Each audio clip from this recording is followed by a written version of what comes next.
अध्याय 7 अपरेयमितस्त्वन्यां प्रकृतिं विद्धि मे परां जीवभूतां महाबाहो ययेदं धार्यते जगत्। इस श्लोक में एक दोहा सटीक बैठता है जो है, शरीर अरु संसार से किया जीव ने योग, उनका करने लगा फिर निज सुख हित उपयोग, निज सुख हित उपयोग। इस श्लोक में श्री कृष्ण अर्जुन को कहते हैं, हे महाबाहु अर्जुन, इनके अतिरिक्त मेरी एक अन्य पराशक्ति है जो उन जीवों से युक्त है जो इस भौतिक अपरा प्रकृति के साधनों का विदोहन कर रहे हैं। यदि इस श्लोक का विस्तार करें तो जीव परमेश्वर की परा प्रकृति अर्थात शक्ति है। अपरा शक्ति तो पृथ्वी, जल, अग्नि, वायु, आकाश, मन, बुद्धि तथा अहंकार जैसे विभिन्न तत्वों के रूप में प्रकट होती है। भौतिक प्रकृति के ये दोनों रूप स्थूल पृथ्वी आदि तथा सूक्ष्म मन आदि अपरा शक्ति के ही प्रतिफल हैं।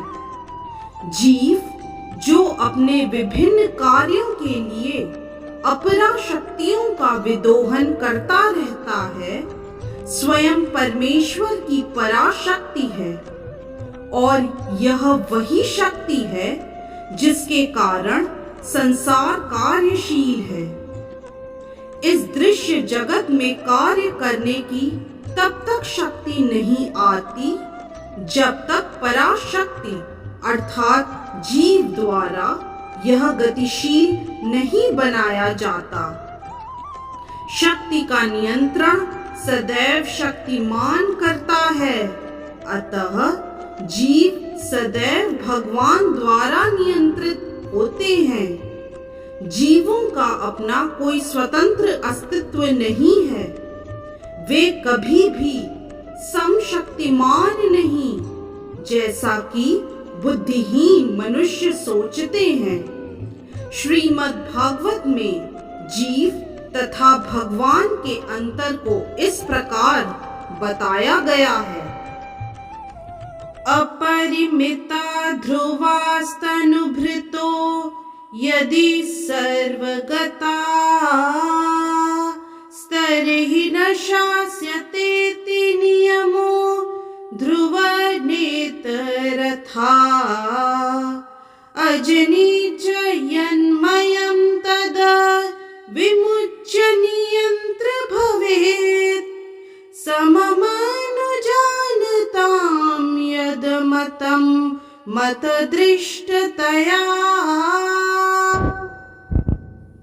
अर्थात, हे परम शाश्वत, यदि सारे देहधारी जीव आप ही की तरह शाश्वत एवं सर्वव्यापी होते तो वे आपके नियंत्रण में न होते, किंतु यदि जीवों को आपकी सूक्ष्म शक्ति के रूप में मान लिया जाए तब तो वे सभी आपके परम नियंत्रण में आ जाते हैं। अतः वास्तविक मुक्ति तो आपकी शरण में जाना है और इस शरणागति से वे सुखी होंगे।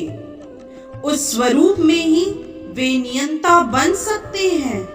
अतः अल्पज्ञ पुरुष जो अद्वैतवाद के पक्षधर हैं और इस सिद्धांत का प्रचार करते हैं कि भगवान और जीव सभी प्रकार से एक दूसरे के समान हैं, वास्तव में वे प्रदूषित मत द्वारा निर्देशित होते हैं।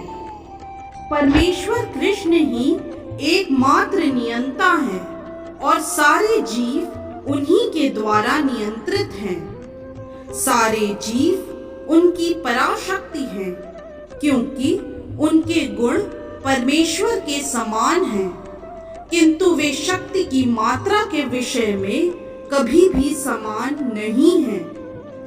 अतुल तथा सूक्ष्म अपराशक्ति का उपभोग करते हुए पराशक्ति अर्थात जीव को अपने वास्तविक मन तथा बुद्धि की विस्मृति हो जाती है। इस विस्मृति का कारण जीव परजड़ प्रकृति का प्रभाव है, किंतु जब जीव माया के बंधन से मुक्त हो जाता है तो उसे मुक्ति पद प्राप्त होता है।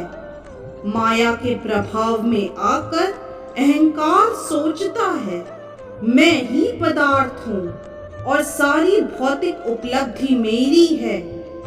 जब वह सारे भौतिक विचारों से, जिनमें भगवान के साथ तादात्म्य भी सम्मिलित है, मुक्त हो जाता है तो उसे वास्तविक स्थिति प्राप्त होती है।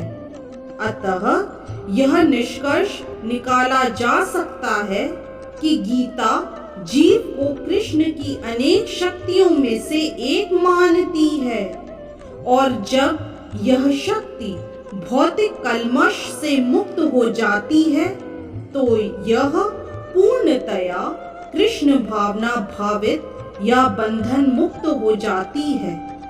इस तरह से श्लोक 5 अध्याय 7 की व्याख्या यही संपन्न होती है। जय श्री कृष्ण।